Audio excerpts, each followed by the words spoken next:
bisa bayangkan bagaimana masa depan kita nanti? Bisa.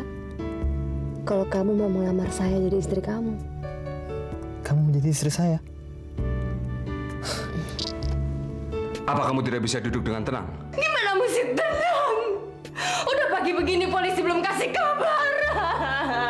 Gara-gara kamu, kami semua bingung semalaman. Sebelum saya ke rumah Mona, saya lihat kamu lagi pesta dansa. Kalau benar tanda tangan itu palsu, nampaknya Anda akan mendapat kesulitan. Ada saksinya, adik saya yang satu lagi. Rudi sekarang menjadi penasihat hukum Mona. Dia akan mengecek tanda tangan itu. Kalau Mona memakai pengacara, berapapun biayanya, kita juga harus memakai pengacara, Mas. Kalau saya yang memalsukan tanda tangan itu, saya bantah. Saya bilang, Mona yang mengambil uang yang saya terima dari Romi. Bohong. Bohong. Tony yang suruh saya bohong. Tony janji sama Dr. Romi mau memberikan tanda tangan Mona. Setelah Tony minta uang dari Dr. Romi, Mona juga tidak mau tanda tangan. Kalau Mas Rudi nggak keberatan, ajak Rama aja deh. Soalnya Rama kasihan seharian di rumah sama pembantu. Ya? Oke. Tapi dengan syarat, kamu harus memberikan imbalan membuatkan saya secangkir kopi pahit. Sebagai manusia, saya hanya bisa menyadarkan Mas. Karena Mas begitu banyak mempunyai tanggung jawab kepada Rama. Mas tahu itu.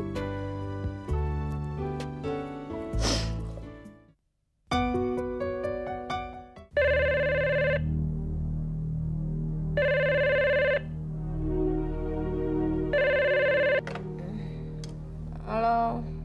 Kamu bukan anak Mukhtar. Siapa nih? Kamu bukan anak Mukhtar. Kamu siapa? Kamu bukan anak Mukhtar. Kamu bukan anak Mukhtar. Kamu bukan anak Mukhtar.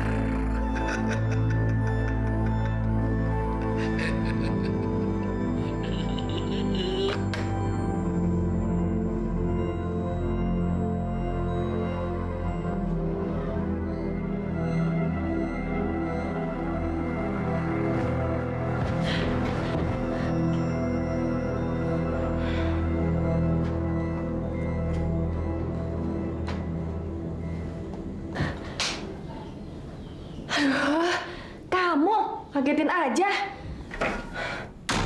Gue lagi pengen deket sama Allah. Apa sih? Lagi berantem sama Ari. Enggak. Barusan gue dapet telepon. Dari? Nggak jelas. Dia cuma bilang, kamu bukan anak Mokhtar, kamu bukan anak Mokhtar. Hah, yang benar. Iya, orang itu pasti kenal sama kita. Dan dia tahu semua rahasia kita. Terus orang itu maunya apa? Ya mau apa lagi kalau bukan uang? Dia mau memeras kita. Biar gue yang angkat. Halo? Saya tahu Anda siapa sih? Anda punya apa? kamu bukan anak Yulia.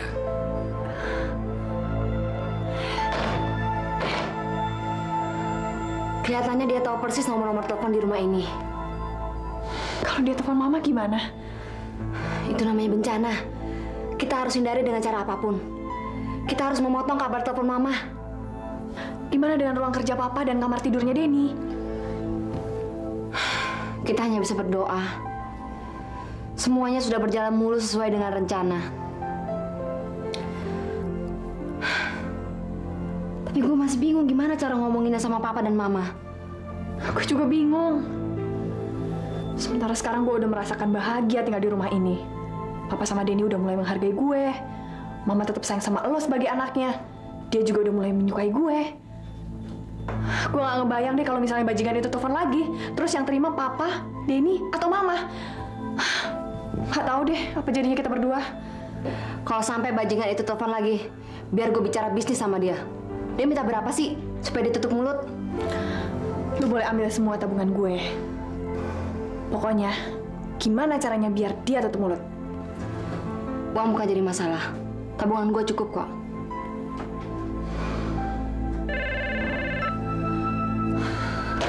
Anda ngapain sih main-main di telepon? Anda maunya apa? Ini Jeffrey, sayang. Jeffrey, kamu ngapain sih telepon malam-malam? Kangen. Kamu kok galak amat, ada apaan sih? Saya baru selesai rapat. Keputusannya untuk weekend yang berikutnya kamu syutingnya di New York.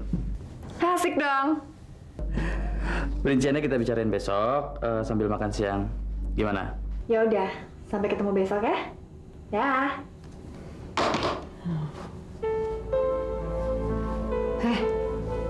Udah cerita sama Jeffrey? Udah. Gue udah cerita semua tentang kita sama Jeffrey. Tapi gue rasa untuk masalah yang satu ini, kita berdua yang harus menghadapi dan menyelesaikannya. Lo ternyata lebih tenang dari yang gue bayangin. Harus. Hanya dengan ketenangan, kita bisa melihat suatu masalah dengan pandangan yang lebih jernih, Tanti. Silakan. Saran kamu gimana? Kalau perlu kita lawan dia. Ari, saya nggak mau ngambil resiko. Saya nggak mau ngerusak nama baik banyak orang. Keluarga Mokhtar, almarhumah ibu saya, almarhum Dokter Herianto. Ini bisa merusak karir Indah. Dokter Ella, Dokter Romi, mereka semua karirnya sedang menanjak. Jangan kamu pikir setelah kamu bayar pemeras itu akan tutup mulut selamanya. Nggak mungkin, Tanti. Setelah uangnya habis, dia akan kembali memeras kamu. Sampai kapan kamu akan bertahan begini? Saya nggak tahu mesti gimana lagi.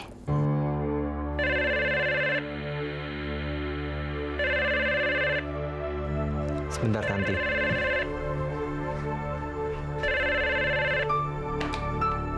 Halo? Ya? Saya sendiri. Besok jam 10. Di mana? Ya, saya pasti datang. Terima kasih.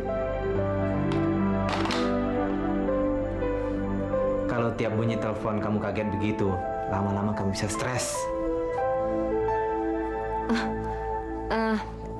Kamu janjian sama siapa jam 10 besok? Syuting sinetron.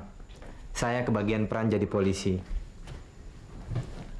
Kalau kamu ada waktu, ikut saya ya ke lokasi syuting. Lihat saya jadi polisi. Terima kasih.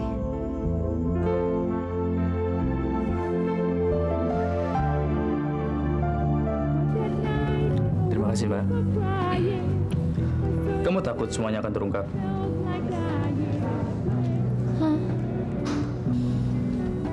Makan dulu yuk. Manusia itu sifatnya pelupa. Ya, mereka pertama-tama geger, tapi kemudian diam. Sebagai contohnya, ada seseorang yang pernah di penjara, kemudian dia berbisnis dan sukses. Padahal sebelumnya, nama dia itu di koran-koran. Saya pikir sebaiknya kamu berbicara langsung dengan Tanti. Ya, akan saya coba. Mbak Indah, maaf ya, minta tanda tangannya dong.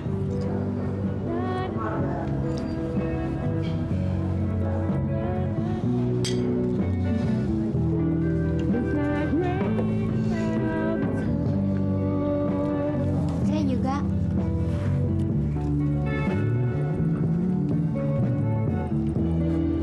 Makasih ya, makasih ya Mbak Indah.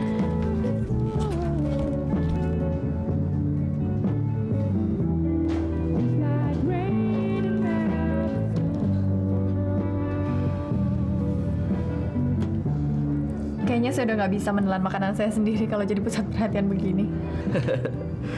Itu resikonya orang populer. Kan kamu sekarang udah ngetop. Bingung.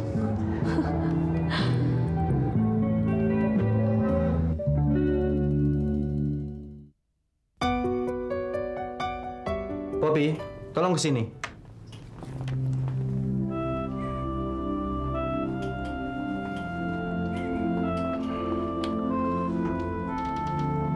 Selamat siang, Pak. Bapak cari Poppy. Poppy sudah tidak di sini, Pak. Dia cuma pengganti selama saya cuti. Kalau Bapak perlu, saya bisa hubungi dia. Begini, waktu itu saya minta tolong sama dia mengetikkan surat yang penting. Biar saya carikan, Pak. Nggak usah. Sebaiknya kamu beri alamat dia saja, biar saya bicara langsung. Baik, kalau begitu saya ambilkan.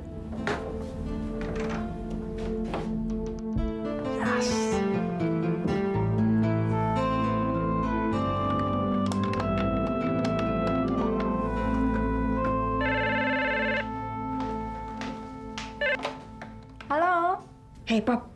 Bos gue, Pak Denny, mau ke rumah lo. Dia ngotot minta alamat lo. Alasannya macem-macem. Mau ke sini? Nggak apa-apa. Biarin aja dia suruh ke sini. Hati-hati, dia buaya loh. Tenang aja. Gini-gini gue kan pawang buaya. Iya deh. Ntar lapor gue lagi ya. Oke, bye. Dah.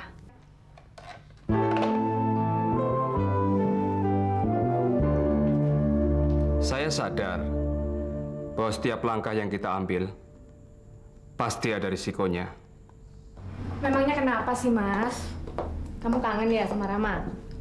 Sudah 1 minggu saya tidak ketemu dia. Terus? Tadi saya beli mobil-mobilan. Saya mau bikin kejutan buat dia.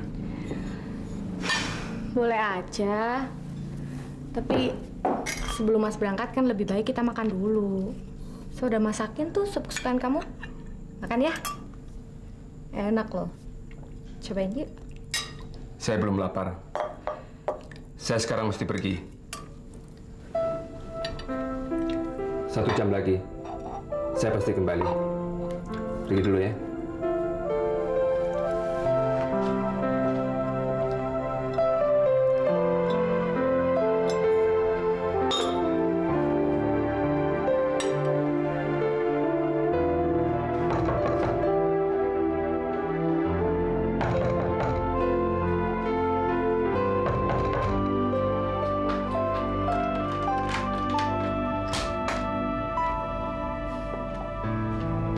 Boleh saya masuk? Silahkan, ini kan rumah kamu.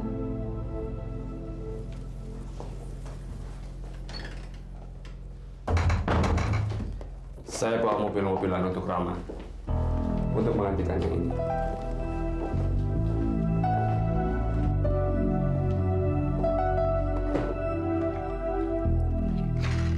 Hebat.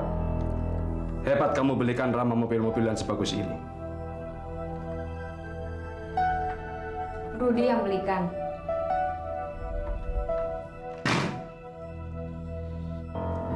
Mana Rama? Sedang diajak Rudy jalan-jalan. Soalnya dia seharian di rumah sama pembantu. Saya kasihan. Pakai pembantu? Dulu semua kamu kerjain sendiri? Sekarang saya sudah bekerja di salon kecantikan. Rudy yang merekomendasikan.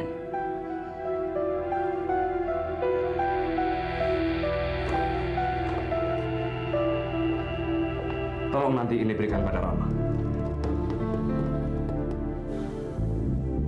Saya mesti bilang apa? Loh, kok kamu jadi formal begini? Saya ini kan bapaknya. Oh ya? Kamu masih ingat kalau kamu itu ayahnya? Kelihatannya kamu sudah lupa kalau kamu itu suami saya.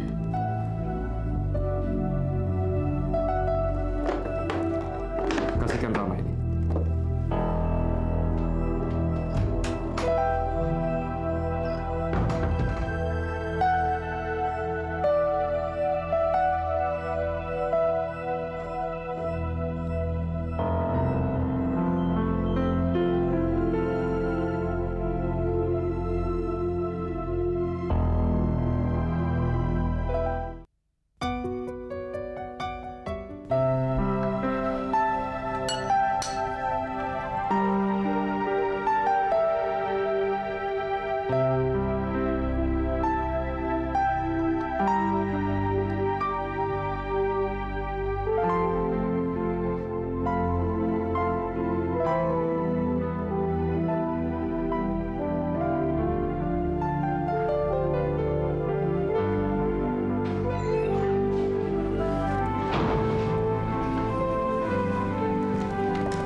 Bagaimana Rama, Mas?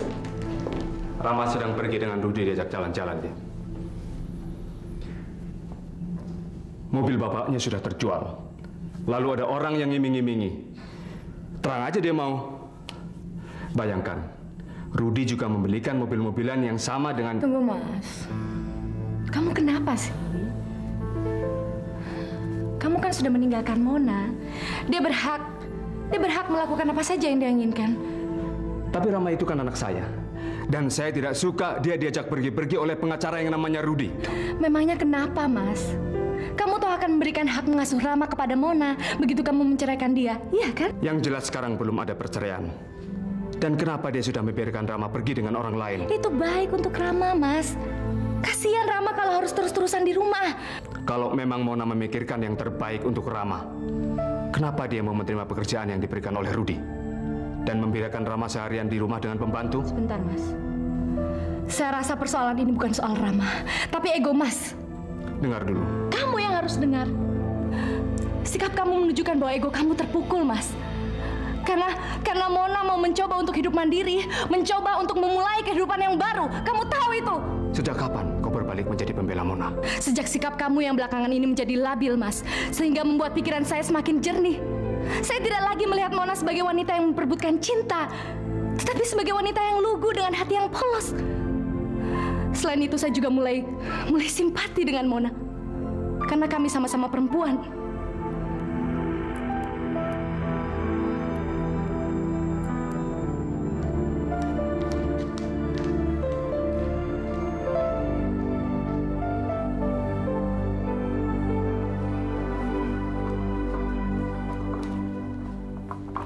Bagaimana? Rama langsung tidur? Iya, Mas. Silakan, Mas. Iya, makasih. Tadi Romi kesini, tapi dia kecewa karena Rama nggak ada.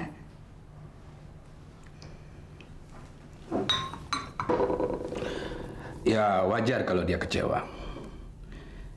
Dia tidak sanggup menerima kenyataan bahwa kamu berani merelakan kepergiannya.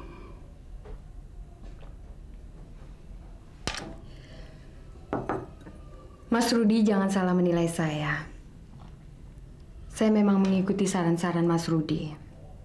Bekerja dan gak meminta supaya Romi kembali. Tapi ada satu hal yang gak bisa saya lakukan, Mas. Melupakan Romi.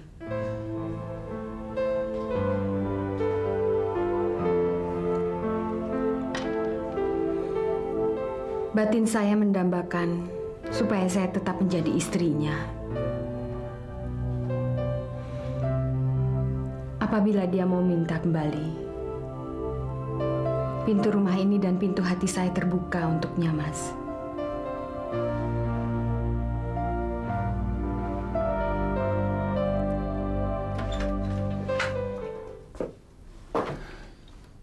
Halo, sayang.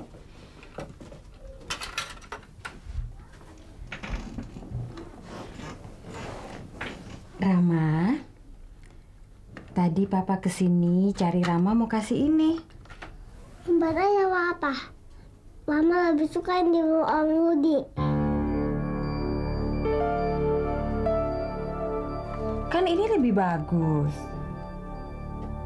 Nggak mau? Nggak mau.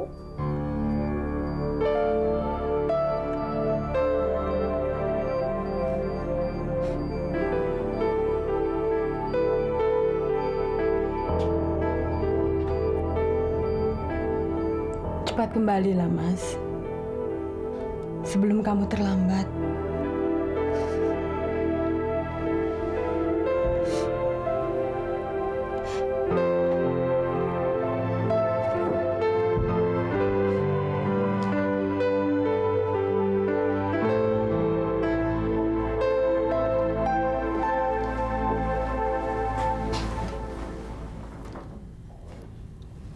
Saya tidak pernah berpikir untuk kembali pada Mona. Lalu kenapa Mona akap dengan Rudi? Mas jadi bingung.